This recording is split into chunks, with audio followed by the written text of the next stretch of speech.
So we originally wanted to look at this unit because it just wasn't engaging for the students and it wasn't exciting for us to teach either.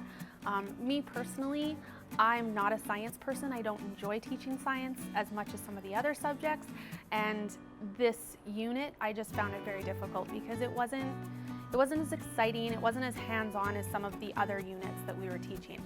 So we knew immediately that this was something that we wanted to address with this whole process.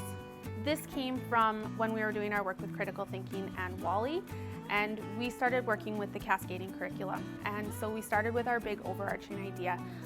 For this particular unit, we started with the movie WALL-E, and that was our big inquiry, is just how can we avoid this idea of WALL-E world that's covered in garbage that is even humans can't live in. So that was our big overarching idea, and then each one of our big activities throughout this unit tied back to that. And I think that was the big key with making this unit a success, was how can everything tie back to that big overarching question.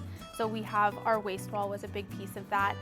We have our compost program here that we do individual compost bottles, so they get to actually study and look at how food scrap break down over time.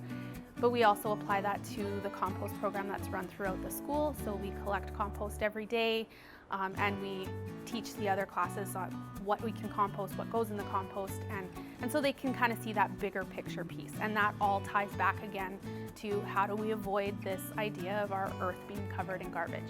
So every activity that we do ultimately ties back to that big piece. And that's where this all grew out of, was how can we create a unit where everything that we do is not just a one-off, but rather all ties back to that big overarching question.